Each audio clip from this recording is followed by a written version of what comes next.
தாய் தமிழ் உறவுகளுக்கு வணக்கம். தமிழக வெற்றி கழகத்துக்கு தாவிய காங்கிரஸ் பிரமுகர்கள் என்ற தலைப்பில் இந்த காணொளியை காண்கிறோம். தமிழக வெற்றி கழகத்துக்கு தாவிய காங்கிரஸ் பிரமுகர்கள். காங்கிரஸ் 1967ஆம் ஆண்டு ஆட்சியை இழந்தது. அதற்கு பின்பு ஆட்சி அதிகாரத்தில் அதனால் பங்கு பெற முடியவில்லை. திமுகவோடு கூட்டணியில் இருந்தால் காங்கிரஸ் வளர்ச்சியடையாது.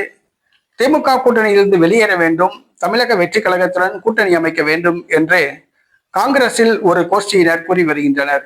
ஆனால் தலைமை கண்டுகொள்ளாமல் உள்ளது. இந்த சூழ்நிலையில் தங்களுடைய அரசியல் எதிர்காலம் கருதி தமிழக வெற்றி கழகத்துக்கு காங்கிரஸ் பிரமுகர்கள் தாவ ஆரம்பித்துள்ளனர். ஒரு சில நாட்களுக்கு முன்பாக திருப்பத்தூர் மாவட்டத்தை சார்ந்த முக்கிய காங்கிரஸ் பிரமுகர்கள் தமிழக வெற்றி கழகத்துக்கு தாவியுள்ளனர். இது காங்கிரஸ் கட்சிக்கு மிகப்பெரிய அதிர்ச்சியை கொடுத்துள்ளது. வருகிற சட்டசபை தேர்தலில் தமிழக வெற்றி கழகத்துடன் காங்கிரஸ் கூட்டணி அமைக்காவிட்டால் காங்கிரஸ் கட்சியில் ஒரு சில தலைவர்கள் தங்கள் கோஷ்டியை அப்படியே தமிழக வெற்றி கழகத்தில் இணைக்க ஏற்பாடு செய்வதாக கூறப்படுகிறது.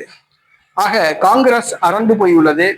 திமுகவுடன் கூட்டணியா அல்லது கட்சியை காப்பாற்ற தமிழக வெற்றி கழகத்துடன் கூட்டணி வைப்போமா என்று காங்கிரஸ் எந்த முடிவெடுக்க முடியாமல் திணறி வருகிறது.